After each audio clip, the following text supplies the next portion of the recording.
ಇಂಥ ಒಂದು ಭಯಾನಕವಾದ ಸೂಕ್ಷ್ಮಾತಿ ಸೂಕ್ಷ್ಮವಾದ ಕಾಯಿಲೆಯನ್ನು ಕುರಿತು, ರೋಗವನ್ನು ಕುರಿತು ನಾನೊಂದು ಕವನವನ್ನು ರಚನೆ ಮಾಡಿ, ಆ ಕವನದ ಮುಖಾಂತರವಾಗಿ, ಕವಿತೆಯ ಮುಖಾಂತರವಾಗಿ ಹೇಗೆ ನಾವುಗಳು ಮುನ್ನೆಚ್ಚರಿಕೆಯನ್ನು ವಹಿಸ್ಬೋದು ಅನ್ನುವಂಥ ಸಂದೇಶವನ್ನು ಆ ಮುಖಾಂತರವಾಗಿ ನಾನು ನೀಡಲಿಕ್ಕೆ ಬಯಸ್ತಾ ಇದ್ದೀನಿ.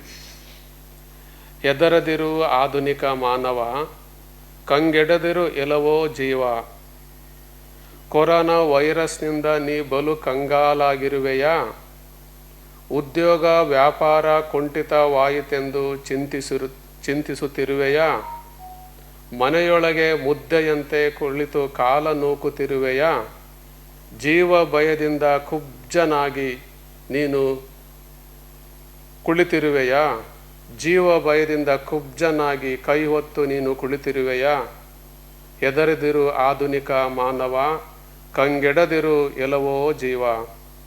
ಶಾಲಾ ಕಾಲೇಜು ವಿದ್ಯಾಲಯ ಅವು ನಡೆಸುವ ಪರೀಕ್ಷಾ ಪದ್ಧತಿ, ಜಾತ್ರೆ ಉತ್ಸವ ಮದುವೆ ರಥೋತ್ಸವ ಮುಂತಾದವುಗಳ ರದ್ದತಿ, ಕಾಣದ ಕೊರೋನಾ ವೈರಸ್ನಿಂದ ಜಗತ್ತಿನಾದ್ಯಂತ ತುರ್ತು ಪರಿಸ್ಥಿತಿ, ಹಿಂದೆಂದಿಗೂ ಕಂಡರಿಯದ ಕೇಳರಿಯದ ದಯನೀಯವಾಗಿರುವಂತಹ ಸ್ಥಿತಿ, ಎದರೆದಿರು ಆಧುನಿಕ ಮಾನವ, ಕಂಗೆಡದಿರು ಎಲವೋ ಜೀವ.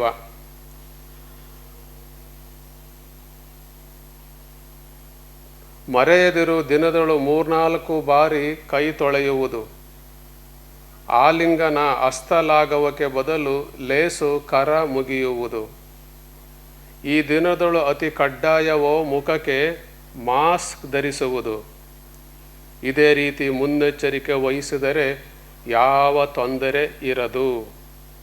ಕಂಗೆಡದಿರು ಎದರೆದಿರು ಆಧುನಿಕ ಮಾನವ, ಕಂಗೆಡದಿರು ಎಲವೋ ಜೀವ.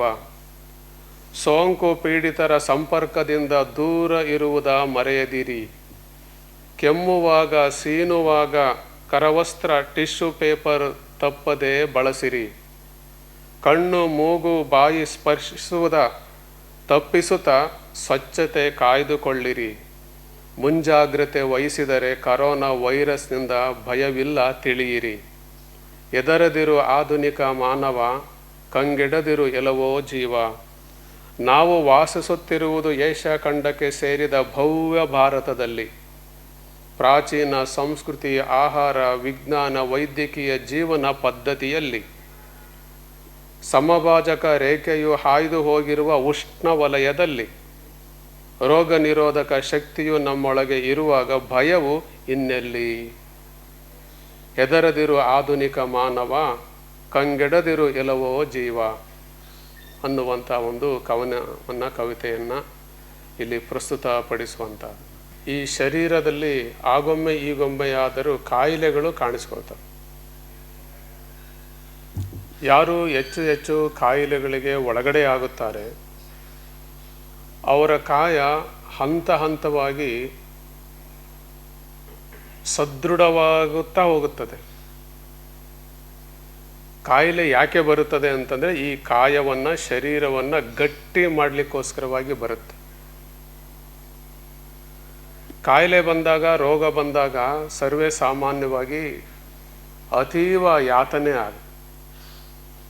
ಆ ಯಾತನೆಯನ್ನು ಮಾನವ ಸಹನೆ ಮಾಡ್ಕೋಬೇಕಾಗತ್ತೆ.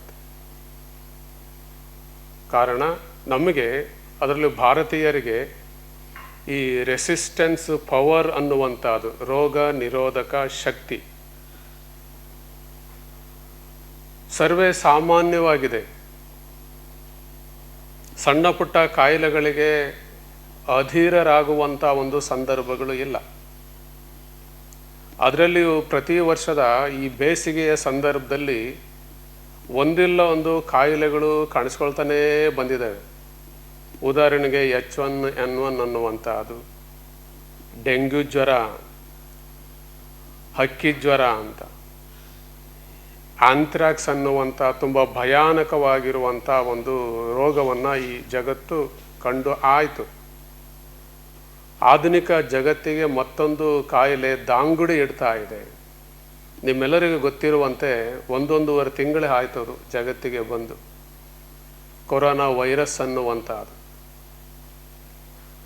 ಇದು ಕೂಡ ಅತ್ಯಂತ ನಾಜೂಕಾಗಿರುವಂತಹದ್ದು, ಸೂಕ್ಷ್ಮವಾಗಿರುವಂತಹದ್ದು. ಸ್ವಲ್ಪ ಅಲಕ್ಷ್ಯ ಮಾಡಿದರೆ ಪ್ರಾಣವನ್ನೇ ಅರ್ಥಾತ್ ಜೀವವನ್ನೇ ಕಳೆದುಕೊಳ್ಳುವಂತಹ ಸಾಧ್ಯತೆಗಳಿದ್ದಾವೆ.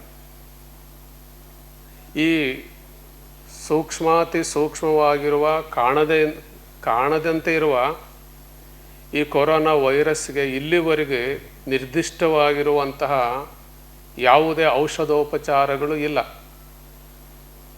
ಆಯುರ್ವೇದೀಯ ಪದ್ಧತಿ ಇದೆ, ಅಲೋಪತಿ ಇದೆ, ಹೋಮಿಯೋಪತಿ ಇದೆ. ಯಾವುದೇ ಹಂತದಲ್ಲಿಯೂ ಕೆಲವರು ಹೀಗೆ ಮಾಡ್ಬೋದು ಹಾಗೆ ಮಾಡ್ಬೋದು ಅನ್ನುವಂಥ ಒಂದು ಸಮಾಧಾನವನ್ನು ತಂದುಕೊಳ್ತಾರೆ. ಆದರೆ ನಿರ್ದಿಷ್ಟವಾಗಿ ಈ ಕಾಯಿಲೆಗೆ ಔಷಧಿಯನ್ನು ಕಂಡು ಹಿಡಿಲಿಕ್ಕೆ ಆಗಿಲ್ಲ. ಕಂಡು ಹಿಡಿಯುವಂಥ ಒಂದು ಪ್ರಯತ್ನದಲ್ಲಿ ಜಗತ್ತು ಅಥವಾ ಬೇರೆ ಬೇರೆ ದೇಶಗಳು ಒಂದು ಹಂತದಲ್ಲಿ ಅನ್ವೇಷಣೆಯನ್ನು ಇನ್ವೆನ್ಷನ್ ನಡೀತಾ ಇದೆ.